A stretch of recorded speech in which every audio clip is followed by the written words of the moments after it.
I want to talk about the implementation of the Kasbah Protocol in the RChain Protocol. First of all, my name is Udo Kraenzien. I won't tell you something about my bio, won't waste time. I'm only a messenger, meaning I'm only reporting right now. The man behind this actually is Vlad Zamfir, who proposed this kind of protocol, and all the people working with it, like Greg and Meredith and Vitalik, and yeah, some people from Pyrofix. The Kasbah Protocol, some basics, was introduced by Vlad Zamfir and was essentially meant for the Ethereum network. And then he started to collaborate with Greg Meredith on the RChain project with the co-op. And because the co-op actually wanted a sustainable way of finding consensus within a big network. And the only way to do it, or the better way to do it, would be proof of stake over proof of work, since we do not need a bunch of computation power to prove something is right. So the system within the proof of stake is that validators bet on new blocks or mathematical derivable properties of a blockchain with their stake. So that actually was already introduced by platforms like Peercoin, Blackcoin. The only difference is that we still had the nothing at stake problem. That means if we have a fork on the blockchain, or we have two future blocks proposed, it was no problem for me. I would not lose something if I bet on both directions, on both branches. I will win something. If I bet only on one, I have a chance to lose, actually, if I bet on the wrong one. So the nothing of stake problem was, okay, I could bet on both things, and I would not lose something if I bet on the wrong chain. And so Vlad Zamfir introduced the idea of slashing people. That means that my stake, which is bonded in the contract, is now slashable. It can be derived from me, it can be taken away. That would mean, like, if we compare it to Bitcoin, if I want to make a 51 attack and somebody finds out, my end miners get burned. I will lose my equipment. That's the same issue, the same in proof of stake, like I would lose my money. And the second thing is now, and there was also the idea of punishing non-performance. Actually, if a node is too long offline or have a big latency. And now there's still a promise in the room that we want to derive to this idea interactively and intuitively. So what I would like to you is I would like you to work with me right now. And for this, I need a volunteer. And the thing is, can I ask you, maybe, you in the gray shirt? Yeah. Please, everybody, please take a look at him. No, just stay there. You can sit down there. It's part of the game. At your place. It's part of the game, actually. So everybody, please have a look. And now turn around to me. And now we are all nodes. And I would suggest something. I would suggest a proposition or a block. And I would say the guy on his right side, he has a black t-shirt. And now we are all nodes on the network and we need to derive consensus. First of all, I'm not sure if you are not sure if I'm right or if I'm wrong. You cannot turn around right now, and I would like to ask you if my proposition was right. Can I stop? Huh? Can I stop? No, you cannot turn around.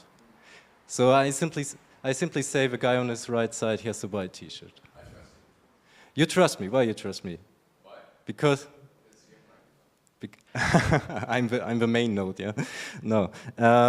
Okay, nice. Okay, thank you. Trust me. And you?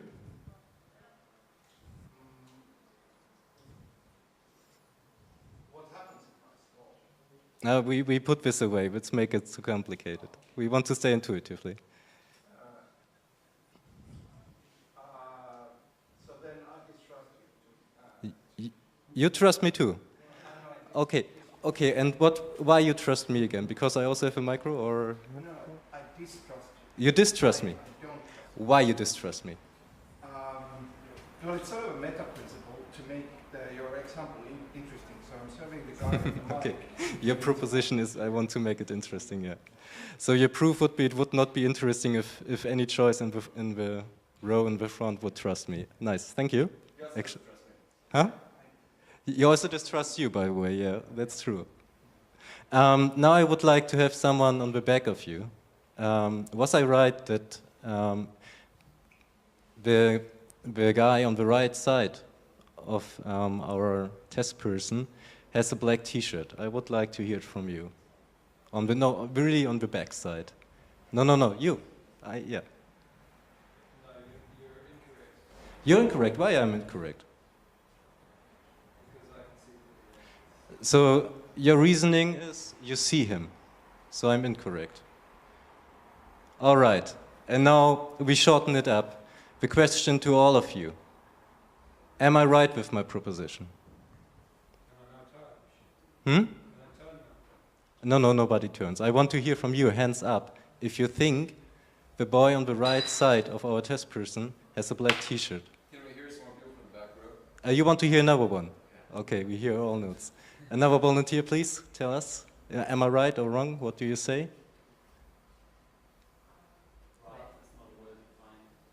Well, I'm right if it's the color I propose. I said he has a black T-shirt. Black and white is quite a kind of defined, even for colorblind.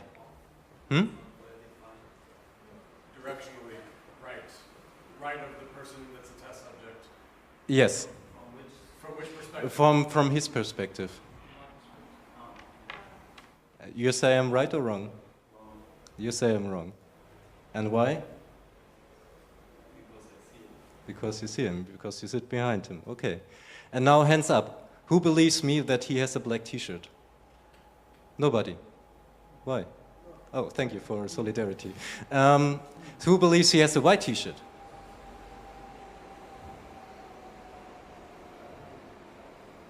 Okay. Okay, who believes he has a non-black T-shirt? So everybody should hands up, yeah? So actually we reach consensus on something by passing messages, yeah? And you trusted, of course, I think you trusted the people behind because they were sitting behind him. They can validate the research. Huh? They can validate the research. They can validate better, they have a better white actually, yeah?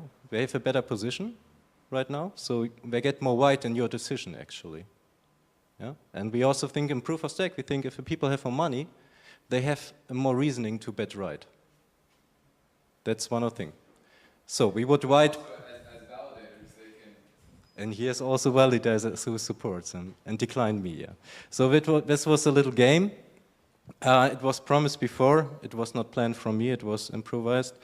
I hope you get intuitively an idea what propositions are. Reasoning, like reasoning I sit behind him. Reasoning I trust you because you have a mic. Obviously not a good reason. Yeah. We are in Germany, never trust leaders. Sorry.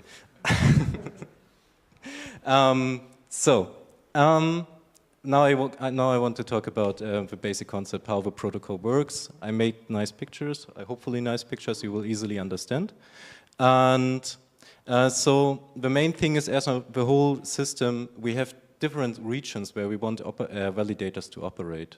Yeah, like there might be research for something like social media. There might be a region for something for transaction money, yeah, cryptocurrency, and so on and so on. Each of these regions have its own group of validators.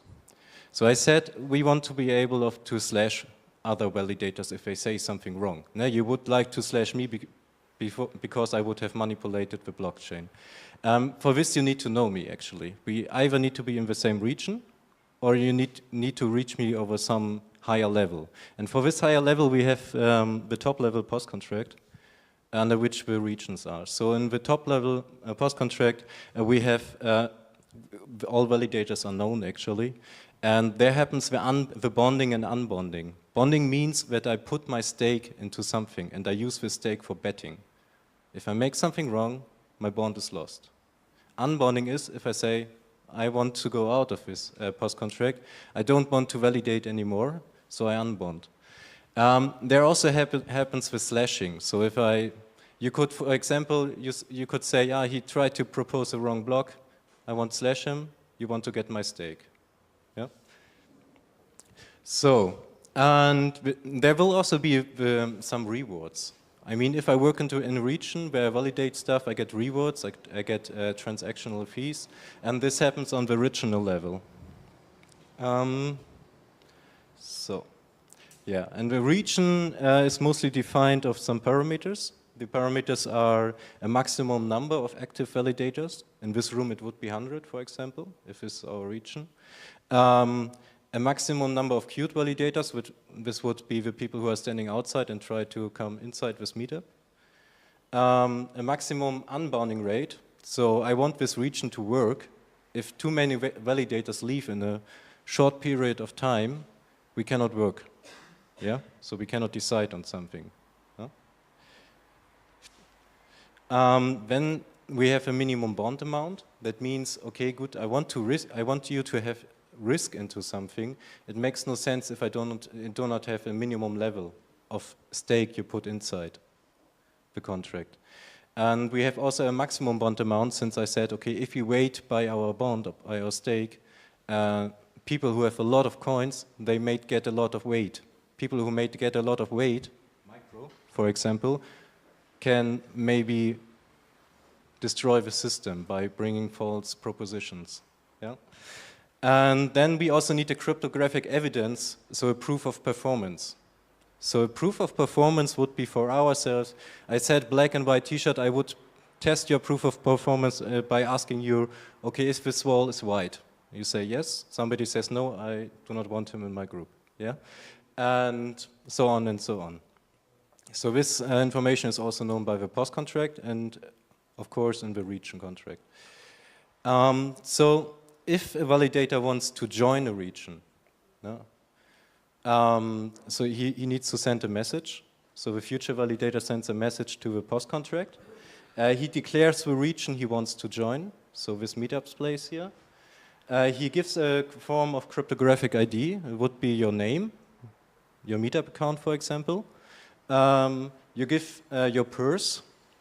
Later on, we do this. And cryptographic evidence is needed by the region. So this region would be, you can decide black from white. And yeah, then I will check it, or the POS contract will check it. It will first check your purse. If your purse is empty, you will be declined. Because everyone could invoke this message and ask for joining this region with an empty purse. But this would go in the direction of a civil attack, and we want to stop this, or demand of service, by just forcing us to check if a person can join. So everyone with a simple, empty purse gets rejects, so we do not need further validation if he's allowed to join. We will check the region population. We will check if our room is full or not. If it's not full, of course you can join. If it's full, you will be queued. We also will check the cryptographic proof. Yeah, if we find out that your cryptographic proof is not right, we will say, okay, no. At this point, we need to slash you because you strictly try to manipulate the system. Yeah. So, for example, the node staking program would be delivered by the RChain Coop.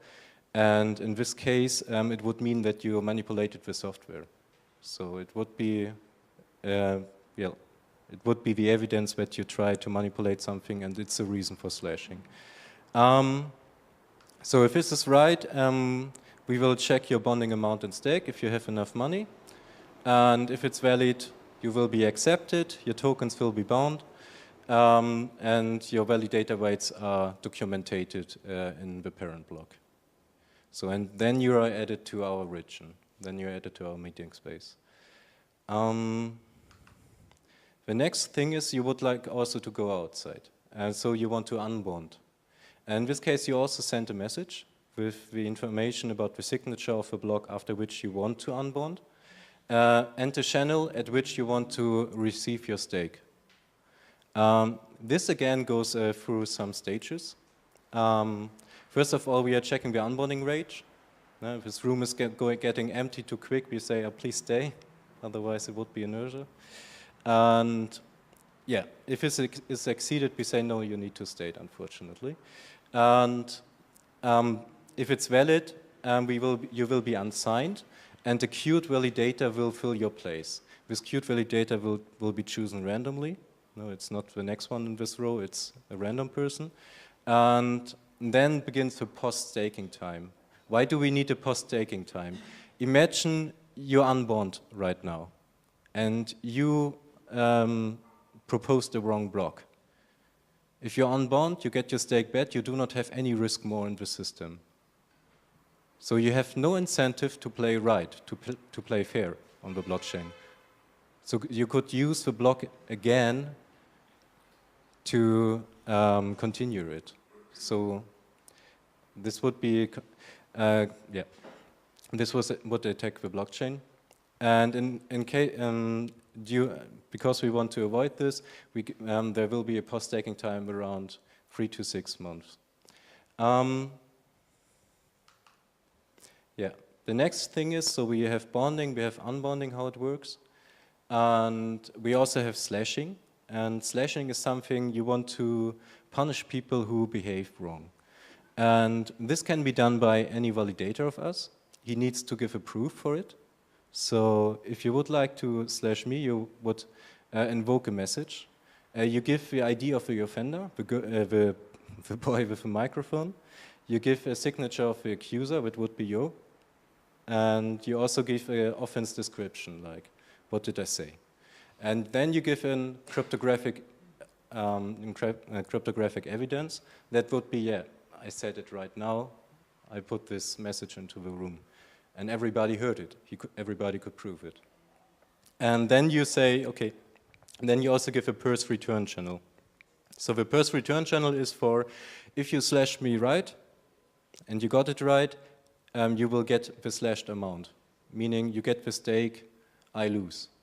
Yeah? So you have an incentive of finding bad behaving nodes. Yeah? And yeah, then the post contract checks the content of a message. It's checking the evidence. So we would have passed our message around. There would be enough evidence for our case right now, our simple case. And if it's valid, I get slashed, and validator A gets the purse with the slashed amount.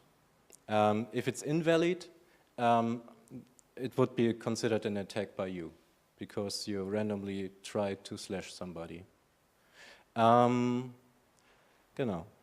So we have an economic incentive for slashing other validators. The negative thing on this is, if you think around the corner, it's also a possible unbonding. We want to avoid a short unbonding time, but if I make a deal with somebody of you and I want my stake outside of the contract, I can tell you, oh, please slash me, I make something wrong, and then you get my stake, and in real life you can give it back to me. So that's the con. What are slashable events? That actually changed a little bit.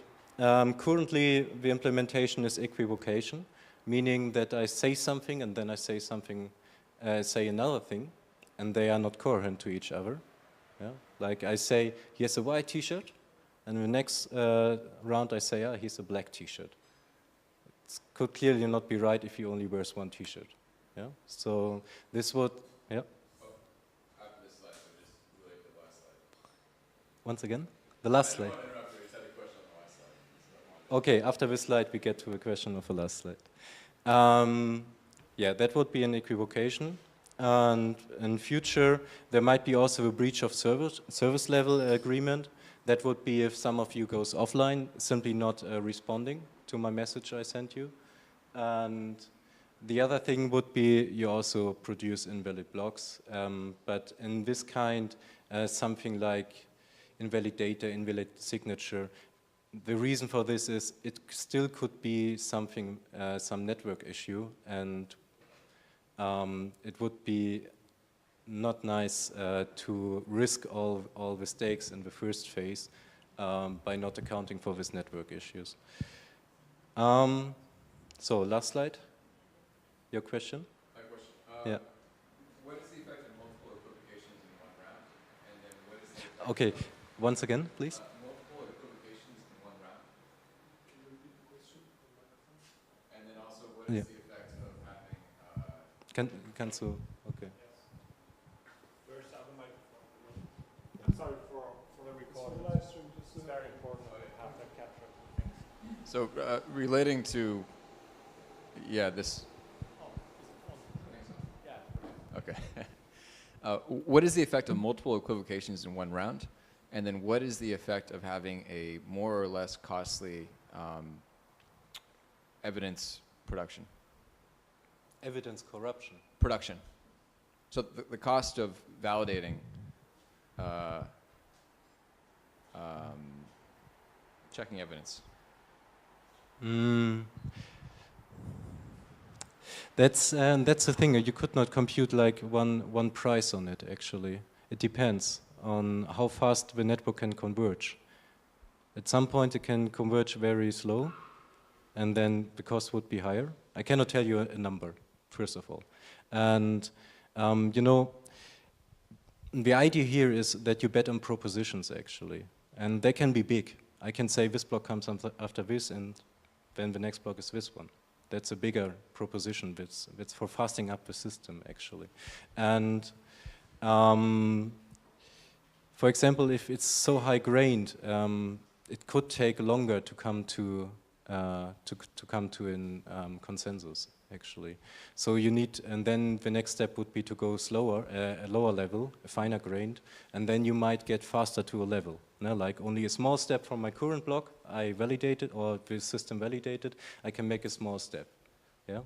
If I make a too big step and consensus is not reached quickly, consensus could take longer actually.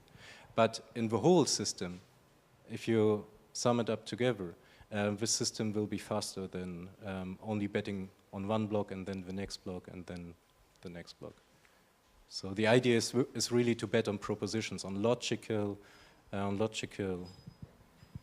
Zusammenhänge, connections. Yeah, like the logical connection here would be: I'm sitting behind him, I can see him. And that's the reasoning, actually. And you would deliver this reasoning in a message, and this message would be known by the system. Yeah, but I cannot give you like it will cost like few cents, $20 per. I meant more as like a parameter within the system. If it's more expensive to check the evidence, then there's more of a cost of that process. Yeah. And then also for the multiple equivocations, if let's say there's validator C. But imagine you have costs for finding the evidence. Yeah. Okay, I see your point. Yeah.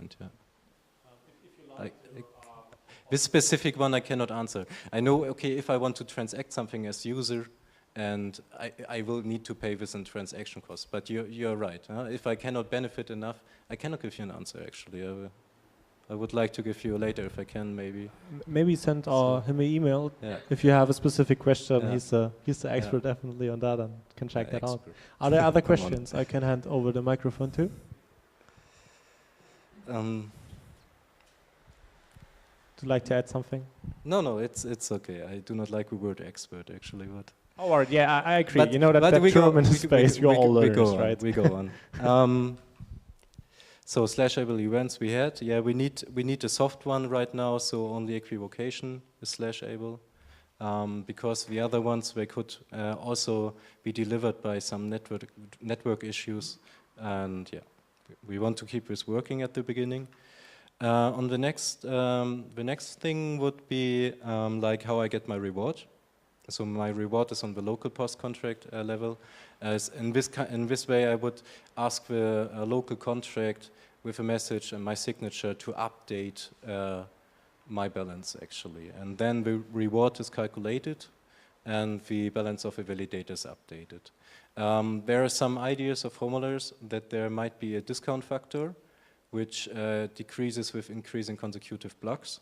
So that gives an incentive for cooperation.